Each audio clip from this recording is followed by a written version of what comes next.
નમસ્કાર વિદ્યાર્થી મિત્રો, કેમ છો? મજામાં? અત્યારે આપણે ધોરણ 12 એસટીસીસી વિષયમાં સંચાલકો ચેપ્ટરનો અભ્યાસ કરી રહ્યા છીએ. તો છેલ્લે આપણે સંચાલકોના અલગ અલગ પ્રકારો વિશે માહિતી મેળવી હતી. તો દરેક વિદ્યાર્થીને યાદ છે, ધ્યાનમાં છે કે સરકારશ્રીના માધ્યમ મુજબ અને નિયમ પ્રમાણે અમુક ટકા કોર્સ જે છે 30% કોર્સ બાદ કરેલો છે. તેમાં આ ચેપ્ટરમાં પણ ઘણા ખરા મુદ્દા જે છે એ બાદ થઈ જાય છે. તો આપણે જે છેલ્લે મુદ્દો સમજ્યા કે સંચાલકોના પ્રકારો, ત્યારબાદ પછીના જેટલા મુદ્દાઓ છે સંચાલકોની લાયકાત, ગેરલાયકાત, સંચાલકોની નિવૃત્તિ, એનું રાજીનામું, એના હોદ્દાઓ પરથી દૂર કરવા, સંચાલકનું પદ ખાલી કરવું, ત્યાં સુધી બધા જ પ્રશ્નો જે છે એ નીકળી જાય છે. હવે ત્યારબાદ આપણે 5.7 એટલે કે સંચાલકોની સત્તા મુદ્દો આપણે સમજવાનો છે. એમાં પણ ફરજો અને જવાબદારી છે, પરંતુ એ બંને પણ ફરજ અને જવાબદારી નીકળી જાય છે. ઓન્લી ફોર સંચાલકોની સત્તા જ મુદ્દો આપણે સમજવાનો છે. તો આપણે શરૂ કરીએ છીએ સંચાલકોની સત્તા. કંપનીનું સંચાલન કરવા શેર હોલ્ડર્સ પોતાના પ્રતિનિધિ તરીકે સંચાલકની ચૂંટણી કરે છે. તો આપણે આની પહેલા સમજી ગયા છીએ કે અલગ અલગ વિસ્તારોમાં રહેલા શેર હોલ્ડરો છે એક સાથે કંપનીનું સંચાલન કરી શકે નહીં. એટલા માટે આવા પ્રકારના સંચાલકો પોતાના વતી એક બીજા સંચાલકની નિમણૂક કરે છે, જે આખું મંડળ રચી અને કંપનીનું સંચાલન થતું હોય છે. આ કંપનીના સંચાલકો વિશિષ્ટ પ્રકારનું સ્થાન ધરાવે છે. આ પ્રકારના સંચાલકો દરેક કરતા પોતે ઊંચો હોદ્દો ધરાવે છે. તેથી શેરહોલ્ડરોના પ્રતિનિધિ હોવાને કારણે તેમની વચ્ચે માલિક અને એજન્ટ વચ્ચેનો સંબંધ છે.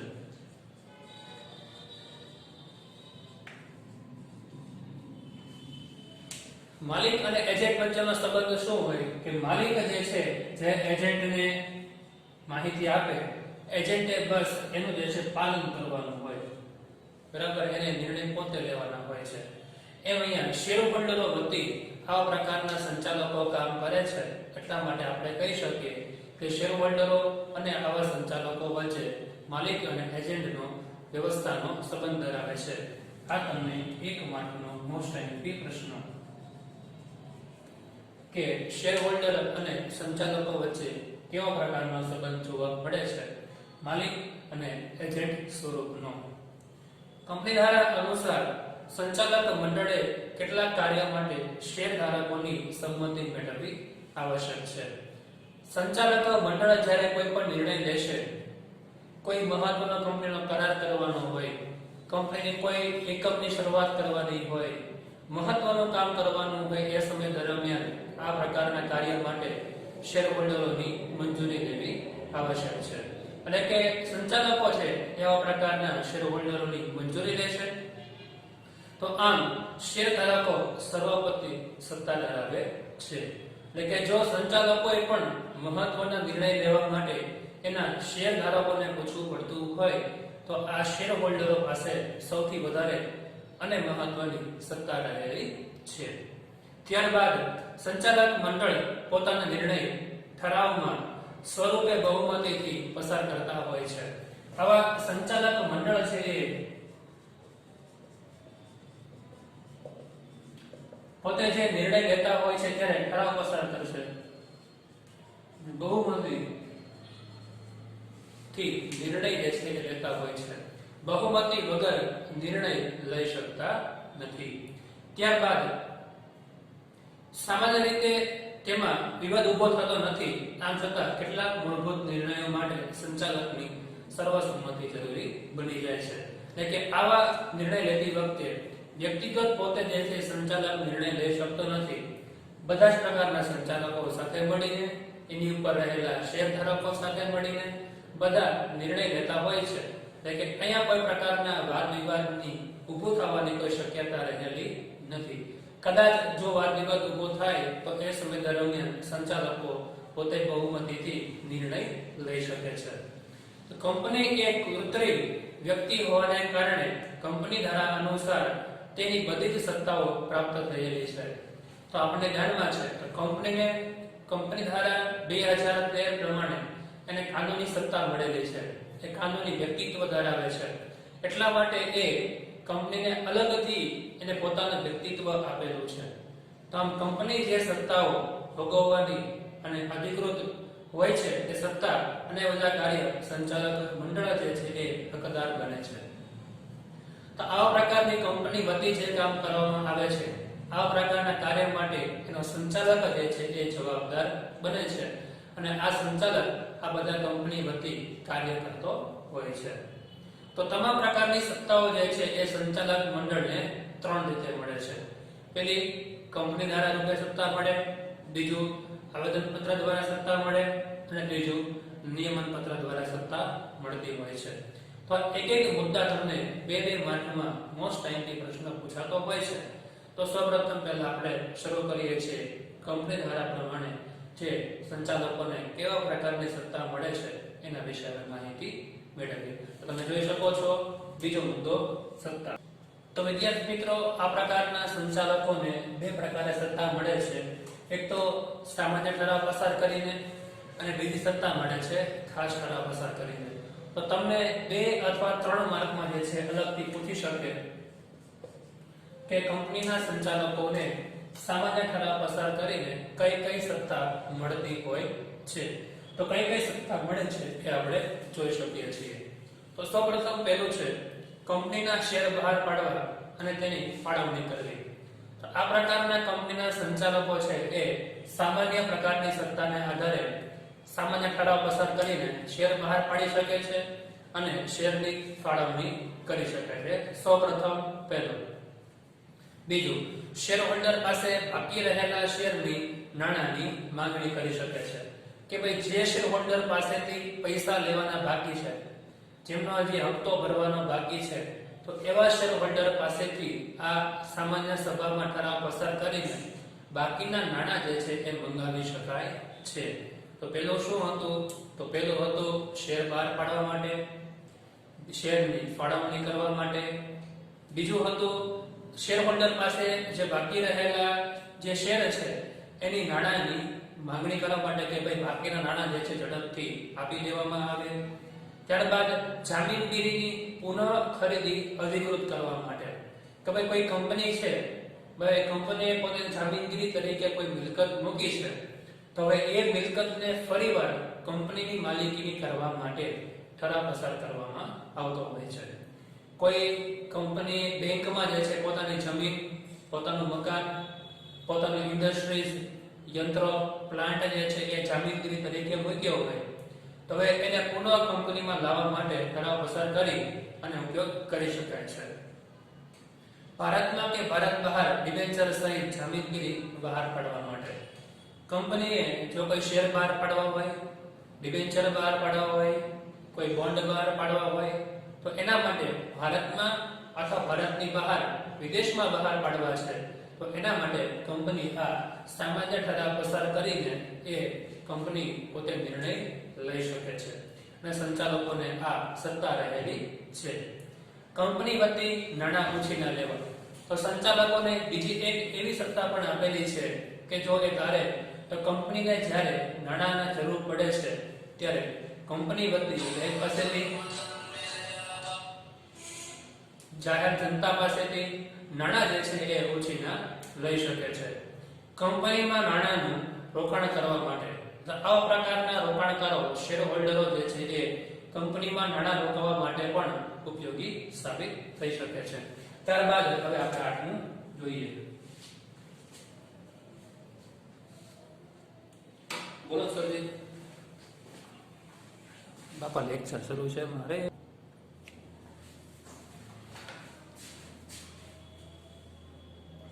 પછી આપણી પાસે 8મો મુદ્દો છે કંપનીમાં નાણાંનું રોકાણ કરવાનું છે. તો કંપનીના નાણાં જે છે કંપની દ્વારા જે પ્રોવાઈડ કરવામાં આવે છે, કંપનીનો જે નફો છે, કંપનીની જે પોતે સ્થિર મિલકત રાખેલી છે, કંપનીએ જે વધારાના નાણાં રાખેલા છે, બરાબર, એ બચતને કઈ જગ્યાએ રોકાણ કરવાનું છે? કોઈ કંપનીમાં રોકાણ કરવાનું છે, બીજી કંપનીમાં પાર્ટનરશિપ બનવાનું છે, બેંકમાં રોકાણ કરવાનું છે, કેવી રીતે વ્યવસ્થા કરવાની છે એની સંપૂર્ણ જે છે એ કાર્યવાહી સામાન્ય ઠરાવ પસાર કરીને કરી શકે છે. વચગાળાનું ડિવિડન્ડ જાહેર કરવું. તો કંપની પોતાની સામાન્ય સભામાં વચગાળો એટલે શું થાય? કંપની કા વાર્ષિક ડિવિડન્ડ જાહેર કરે અથવા અર્ધવાર્ષિક કરે અથવા ત્રિમાસિક કરે. જો કંપનીને નફો વધારે થાય તો એ પોતે વચગાળાનો ડિવિડન્ડ જાહેર કરે છે. 6 મહિના ડિવિડન્ડ આપે છે.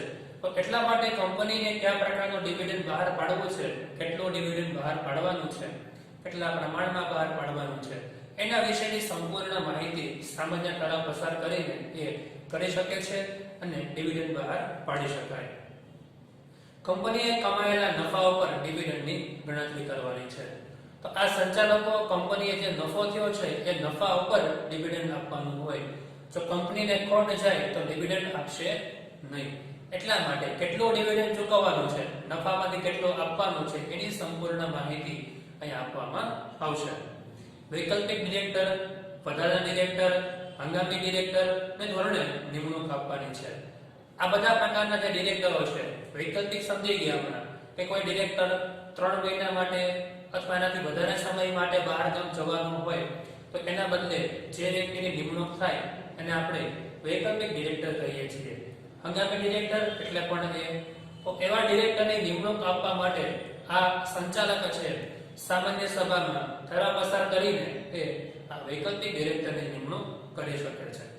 પછી લોન મંજૂર કરવી અથવા પ્રત્યાવૃત્તિ એટલે ગારંટી આપવી અથવા લોન સંબંધમાં જામીનગીરી પૂરી પાડવી જરૂરી છે. કોઈ પણ બેંક કોઈ પણ કંપનીને લોન આપે ત્યારે કંપની પાસેથી જામીનગીરી આપતી હોય છે. જમીન જામીનગીરી તરીકે મૂકવું પડે, મકાન મૂકવું પડે, યંત્ર, પ્લાન્ટ, મશીનરી, કોઈ પણ વસ્તુ જામીનગીરી મૂક્યા પછી બેંક એને પૂરતા પ્રમાણમાં લોન પ્રોવાઈડ કરતી હોય છે. તો એટલા માટે આ સંચાલકોની જવાબદારી બને છે કે આ સંચાલકો સામાન્ય સભામાં ઠરાવ પસાર કરીને બેંકને ગેરંટી આપશે કે ભાઈ અમે તમારી પાસેથી જેટલા નાણાં ઉછીના લીધા છે એ બધા જ તમને ભરપાઈ કરી આપવામાં આવશે. જેટલા નાણાં ઉછીના લીધા છે એના બદલામાં એટલે તમને જે છે એ જામીનગીરી આપવામાં આવે છે. તો આ બધી માહિતી એ જોવામાં આવતી હોય છે. નાણાકીય નિવેદન આપવું અને બોર્ડના અહેવાલોને મંજૂરી આપવાની છે. નાણાકીય નિવેદન આપવું એટલે શું? કંપનીના જે રોજબરોજના વ્યવહાર થઈ રહ્યા છે, આવક અને જાવકનું પ્રમાણ છે, એનું એક યોગ્ય પત્રક બનાવવાનું છે. આ પત્રક જે અહેવાલો છે બરાબર એને મંજૂરી આપવાનું કામ આ સામાન્ય સંચાલકો દ્વારા સામાન્ય સભામાં ઠરાવ પસાર કરીને કરવાનું હોય છે. કંપનીને ધંધો વિસ્તારવાની વાત. એક એકમમાંથી બીજા એકમ, એક શાખામાંથી બીજી શાખા, એક પ્રદેશમાંથી બીજા પ્રદેશમાં, એક દેશમાંથી બીજા દેશમાં ધંધો વિસ્તારવો છે તો એના માટેનો નિર્ણય કંપનીની સામાન્ય સભામાં લઈ અને એની સત્તા સંચાલકો પાસે રહેલી છે. એકત્રીકરણ, જોડાણો, પુનર્રચના વગેરેને મંજૂરી આપવાની છે. આવા સંચાલકો કંપનીનું એકત્રીકરણ કરશે, બીજી કંપની સાથે જોડવાનું કામ કરશે, એક કંપની બીજી કંપનીમાં મર્જ થશે, મોટી કંપની નાની કંપનીને ખરીદી લેશે. આવા પ્રકારને નાના મોટા કામ કરવાનું છે એ સંચાલકો સામાન્ય સભામાં ઠરાવ પસાર કરીને કરતા હોય છે. કોઈ અન્ય વિષય જેવો ઉલ્લેખ કરવામાં આવેલો હોય કે કંપની જે છે એમાં એવો કોઈ ઉલ્લેખ હોય કે આટલી બાબતો સામાન્ય સભામાં ઠરાવ પસાર કરીને કરવાની છે તો એ બધી જ બાબતો કંપનીના આ સંચાલકો કરી શકે છે. કોઈ કંપની લેવી અથવા બીજી કંપની પર અંકુશ સ્થાપિત કરવો એ પણ હમણાં જ આપણને ખબર છે રિલાયન્સ કંપનીએ 2-3 બીજી કંપનીની પાર્ટનરશિપ બનાવી લીધી છે, બીજી નાની કંપની ખરીદી લીધી છે. તો આ પ્રકારની કંપની સાથે કોઈ ડીલ કરવાની હોય, ખરીદવાની હોય તો એ પણ કંપનીનો સામાન્ય સભામાં ઠરાવ પસાર કરીને આપણે કરી શકીએ છીએ. તો હવે આપણે જોઈએ છીએ આનો બીજો મુદ્દો. તમે બીજો મુદ્દો જોઈ શકો છો. એમાં કીધું છે કે નીચેના કાર્ય માટે સંચાલક મંડળે શેરહોલ્ડરની સામાન્ય સભામાં ખાસ ઠરાવથી મંજૂર કરી આવશ્યક બાબતોની નિમણૂક કરવાની હોય છે. ઓલામાં જે સામાન્ય ઠરાવ હતો, હવે અહીંયા જે છે એ ખાસ ઠરાવ પસાર કરવાનો છે. ખાસ ઠરાવ પસાર કરીને કયા કયા પ્રકારની સત્તા મળી જાય છે એના વિશે હવે ચર્ચા કરીએ. સૌપ્રથમ પહેલું છે કંપનીના સમગ્ર એકમનું વેચાણ કરવું હોય તો તેના વધારાના એકમનું વેચાણ કરવું હોય ત્યારે. સામાન્ય ઠરાવ ખાસ ઠરાવમાં ડિફરન્સ શું છે પહેલા એ સમજો. સામાન્ય ઠરાવ એટલે કે જે 50% બહુમતીથી પસાર થાય એને સામાન્ય ઠરાવ કહેવાય. જે 75% બહુમતીથી પસાર થાય એને ખાસ ઠરાવ કહેવાય. જ્યારે ખાસ ઠરાવ ક્યારે પસાર કરવાનો કે જ્યારે કંપનીના સમગ્ર એકમનું વેચાણ કરવું હોય, તેના વધારાના એકમનું વેચાણ કરવું હોય ત્યારે ખાસ ઠરાવ પસાર કરવાનો છે. જેમ કે કંપનીનો કોઈ એકમ ભારતમાં છે, બીજું એકમ વિદેશમાં છે. વિદેશનું એકમ વેચી દેવું છે તો એના માટે 75% બહુમતીથી ખાસ ઠરાવ પસાર કરવો પડે, પછી વિદેશનું એકમ જે છે વેચી શકાય. કંપનીને ભાડાપટ્ટે આપવી હોય તો ઘણી બધી કંપની એવી હોય કે લીઝ ઉપર ચાલતી હોય, બીજાને ભાડે આપી દીધી હોય. આપણે કેમ કોઈ એક વ્યક્તિ પોતાનું મકાન ભાડે આપી દે છે, એની જેમ જો કંપની પાસે પોતાના મોટા મોટા એકમો હોય, વધારે પડતી કંપનીઓ હોય, તો અમુક કંપનીનું સંચાલન એક સાથે થઈ શકે એમ ન હોય તો એ કંપનીને ભાડાપટ્ટે આપી દેવામાં આવે છે. તો કંપનીને ભાડાપટ્ટે આપવાની હોય ત્યારે કંપનીએ અન્ય કોઈ પણ કંપની સાથે જોડાણ કર્યું હોય અથવા એકત્રીકરણ કરવાથી મળેલી વળતરની રકમ ટ્રસ્ટની જામીનગીરીમાં રોકાણ કરવું હોય ત્યારે. ધારો કે હમણાં આપણે ધ્યાનમાં છે કે ભાઈ ઘણી બધી કંપનીઓ મર્જ થઈ ગઈ, આઈડિયા, વોડાફોન, બરાબર. પછી અમુક પ્રકારની બેંક મર્જ થઈ ગઈ, જેમ કે બેંક ઓફ બરોડા છે, દેના બેંક છે, આંધ્ર બેંક છે. તો આ બધી જ્યારે કંપનીઓ એકબીજા સાથે મર્જ થાય છે, સંસ્થા મર્જ થાય છે, એ સમય દરમિયાન ઘણી બધી કંપની પાસે મૂડીનું પ્રમાણ વધારે હોય છે. તો એ મૂડી ટ્રસ્ટ જે છે એ પોતાની જામીનગીરી તરીકે રાખી શકે છે. તો મૂડીની વ્યવસ્થા કેવી રીતે કરવાની છે, વધારે જે રકમ છે એનો ઉપયોગ શું કરવાનો છે, એ બધી જ માહિતી પરસ્પર જોવા મળે છે. કંપનીના ધંધામાં સંદર્ભમાં પોતાની ભરપાઈ થયેલી મૂડી, શેર મૂડી અને મુક્ત અનામતના કુલ સરવાળાથી વધારે રકમ પૂછીને લેવાની હોય એ સમય દરમિયાન. ધારો કે ધંધામાં કંપનીએ વધારાની મૂડી લેવી છે, ધારો કે ભરપાઈ થયેલી મૂડી છે, પોતાની શેર મૂડી છે, એના કરતા વધારે મૂડી મંગાવવાની જરૂર થાય, એકમમાં વધારે જરૂર હોય ત્યારે શું કરવાનું? ત્યારે આ પ્રકારનો ખાસ ઠરાવ પસાર કરીને બધાની મંજૂરી લઈ અને પછી આ મૂડી ભરપાઈ કરવામાં આવતી હોય છે. અને પછી ખાસ ઠરાવ પસાર કરી બધાની મંજૂરી લઈ અને વ્યવસ્થા કરવામાં આવશે. કોઈ સંચાલક પાસેથી બાકી રહેલી રકમની વસૂલાત માફ કરવાની હોય કે ચૂકવણી માટે વધુ આપવાનું હોય તો એ સમય દરમિયાન સંચાલકોની રકમ જે છે એ ખૂબ મોટી હોય છે. ઘણી વખત કોઈ સંચાલક પાસેથી રકમ લેવાની હોય, પરંતુ એ સંચાલકે કંપનીમાં પોતાનું પરફોર્મન્સ ખૂબ સારું આપેલું હોય, જેને કારણે કંપનીને લાભ થયો હોય, તો એ કંપની એ સંચાલક પાસેથી રકમ લેતી નથી, પણ એને માફ કરવામાં આવે. તો માફ કરવા માટે સંચાલક કે એમ નહીં ચાલે, પરંતુ બહુમતીથી ખાસ ઠરાવ પસાર કરી 75% બહુમતી હોવી જોઈએ ત્યારે એની જે લેણી રકમ છે એ માફ કરી શકાય. અથવા કંપનીએ કોઈ સંચાલકને રકમ ચૂકવવાની છે તો ચૂકવવા માટે પણ ખાસ ઠરાવ પસાર કરવાનો, પછી તે સંચાલકને રકમ ચૂકવી શકાય છે. ઓકે, આ સંચાલકોને કંપની ધારા પ્રમાણે સામાન્ય ઠરાવ પસાર કરીને અને ખાસ ઠરાવ પસાર કરીને કયા કયા પ્રકારની સત્તા આપવામાં આવે છે જેની આપણે ચર્ચા કરી. ત્યારબાદ બીજી સત્તા મળે છે કંપનીના સંચાલકોને આવેદનપત્ર દ્વારા.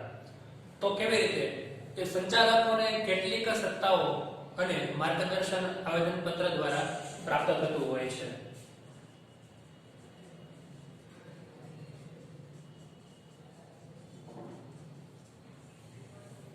સંચાલકોને જેટલી માહિતી જોઈએ છે એ બધી જ માહિતી એને આ આવેદનપત્રમાંથી મળી જતી હોય છે. તો સત્તાની ઉપરવટ જઈને કોઈ કાર્ય કરી શકે નહીં.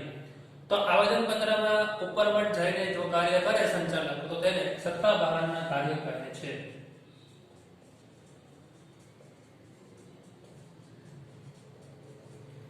પ્રશ્ન પૂછાય સત્તા બહારના કાર્યો એટલે શું?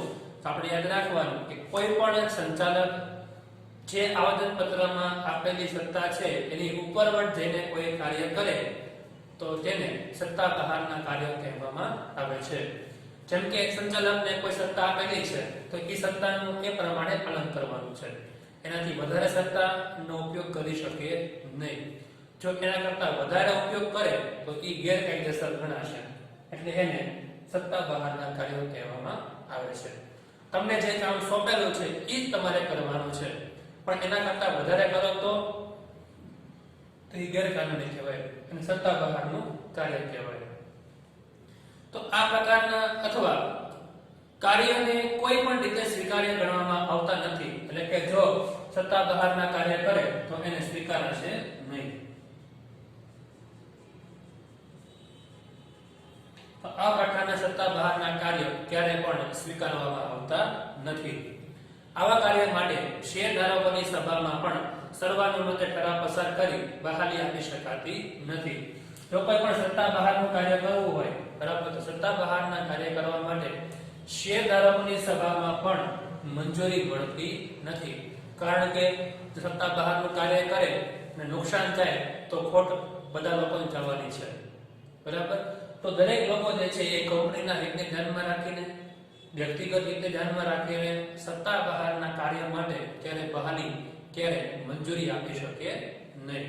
તો એટલા માટે કાર્ય માટે સંચાલક વ્યક્તિગત રીતે જવાબદાર બને છે.